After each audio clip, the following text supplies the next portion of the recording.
Good morning. I'm Carl Torsbins, and this is Monday, August the 10th, 2020.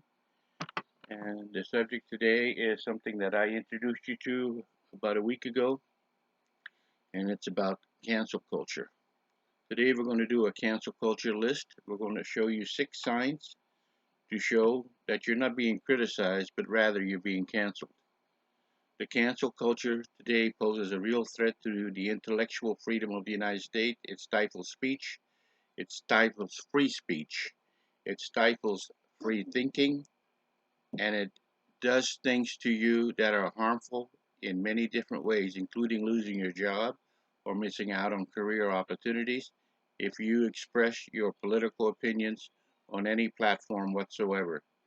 Americans in all life have been publicly shamed, pressured into apologies, or summarily fired by their employer. Critics of the critic cancel culture make a powerful retort. Accusing others of canceling can, they claim, be a way to stigmatize legitimate criticism. You see there? See how they elevated criticism to canceling you? Critical tweets are not censorship. They're difference of opinions, but they're punitive. They're intent to punish you.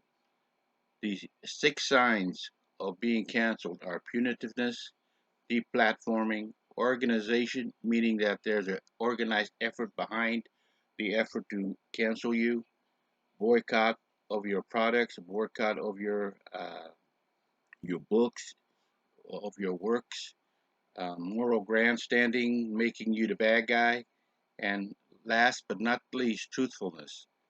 The 6 signs that I just mentioned will show that you're not being criticized, you're being canceled. Well, so what exactly is a cancelization?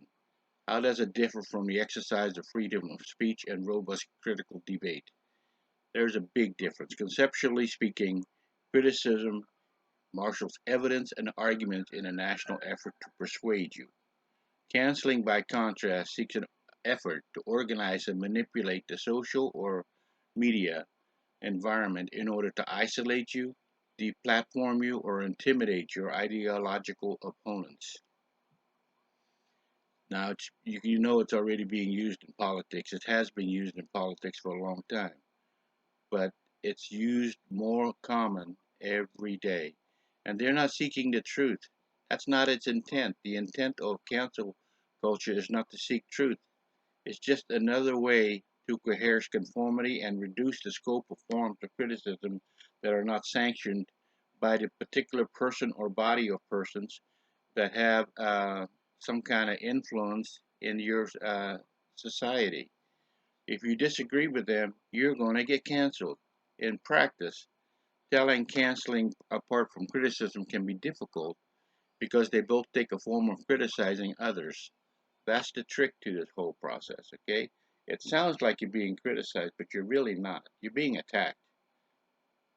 And that's why it's probably almost impossible to devise a simple plan to see how you can avoid being canceled or become a victim of the cancel culture. A better approach might therefore be a little more diagnostic, like the symptoms of cancer, the hallmarks of a cancellation on many. Though not all instances involve every single characteristic that I just mentioned earlier, they all involve some key attributes, meaning that one form or another, you're going to get warning signs, at least one or a few of those 6 that I just mentioned. The more you see, the more certain you can be that you are looking at a cancel culture campaign against you.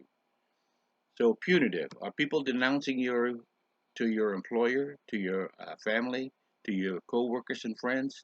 How about your social connections? Are you on Facebook and are you being labeled the bad guy? Are you blacklisted from jobs and social opportunities? Think about it. It's a sign. A critical culture seeks to correct rather than punish. A cancel culture seeks to eradicate you. There is no room for argument. They just want to get rid of you. So, in science, we have bad answers and we have mistakes. In science, you get a second chance. In a cancel culture, you do not get a second chance. Okay, taking a punitive attitude towards mistakes undermines the scientific process because knowledge advances by trial and error. What does that mean? That means that the cancel culture does not allow you to try to correct yourself or restate your position. It is often implemented for a single misstep or mistake rather than a long track record of failure. The point is that it makes the person suffer for making one mistake when in fact they could have been doing good things for the last couple of decades. Deep platform, deep platforming, self-explanatory. They're attempting to prevent you from publishing your book, giving speeches, attend. If you're making money, if you're making money being public speaker or going to consult for other organizations, they will claim that you are allowing them to be victimized because they disagree with what you're saying or what you stand for.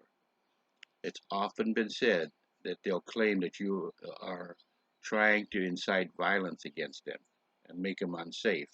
This is why some public speakers get banned from campuses after they've been identified by a cancel culture to be in total disagreement in ideology or political statement. You know who I'm talking about. And the fact is, a critical culture tolerates dissent, but a cancel culture does not accept dissent. It is obnoxious, it's harmful, it's hateful, and it's unsafe. So, cancels often define the mere act of disagreeing with them as a threat to their safety and even an act of violence. Kind of an exaggeration for many, but that's how it works. So you get shouted down, you don't get invited anymore, and you get demands for retractions and withdrawals. Um, they're basically erasing your reputation, your credibility, and the fact that you disagree with what they stand for. Does criticism appear to be organized and targeted? Well, if it does, that means that your organizers are recruiting to pile up on you to make you suffer. Just that simple, suffer. Critical culture relies on persuasion. The way to win an argument is to persuade the other person about your position and how you feel, trying to make it right. Okay? Cancel culture don't care about the right, about you being right, about you being truthful, about you stating the facts. Now, the school of thought and arguments between the two is that organized pressure campaigns against political ideological targets is usually considered out of bounds. Not anymore. It is now allowed. It's a free for all.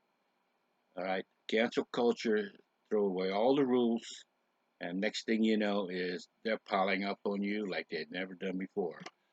A secondary boycott against your product, against your personal existence, whether it be a product that you make, sell, or deliver. Um, you see this on Twitter all the time. Let's boycott this. Let's boycott that. And if the organization that is being threatened to be boycotted is not in line with the cancel culture, then they will not defend you and they will not criticize you, but they will try to cancel you. They work with fear. By instilling fear, that's what canceling culture is all about, fear. Moral grandstanding in the tone of discourse and repetitive, ritualistic posturing, accusatory outrage. People um, demonize you. I'm sure you understand how that works, being demonized. How many times have you heard somebody say, "Oh, she's acting just like the devil," or "That's the devil in him"? They're actually saying and talking about you, but not necessarily you personally. It just that they're trying to project a perception that you fit in this category of demon. Precisely because speech can be hurtful, critical culture discourages extreme rhetoric. And that's what cancel culture is. It's extreme rhetoric. It encourages people to hate, to behave unreasonably, and to conduct personal attacks. Okay? Moral grandstanding is a display of moral outrage to impress one's peer group, dominate others, or both. Grandstanding who condemn someone are not interested in persuasion or correcting anyone. The last but not least is truthfulness. Are the things being said about you inaccurate? Do people saying that seem to care about their veracity and their truthfulness? Do they feel at liberty to distort your words, ignore corrections, and make false accusations? Concerning for It's ridiculous to think that the cancel culture believes that accuracy is the north star of a critical culture of their culture. It is not. There is no north star. There is no moral compass. Anything goes. Though I may fail to live up to the standards in some cases, I recognize that I should address what is actually said. How many times have you heard someone say and apologize for what they've said because they got pressured to do so? Keep in mind, it's not a form of information, it's a form of information warfare in which truthfulness suffices. It serves the cause of canceling you. These are the 6 warning signs. If you spot 1 or 2, you should fear canceling may be happening. If you see 5 or 6, I'm pretty sure that what's happening to you is part of the culture. So, an awareness, build it up, make sure that you fit into the persona that you are comfortable with. Don't go into their uh, projected mode as to pleasing them, because you're never going to please them. You're never going to be in totality with their point, their angle, their mission, whatever it may. You're never going to meet that goal. They will always attack you. Whether you submit is entirely up to you. Most people submit. They kneel to the cancel culture because they feel they can't beat it. You can beat it by being strong, independent, and able to articulate what you believe is the truth and only nothing but the truth. So help me God. Cancel culture, a vicious animal. Be aware of it. Have a good day.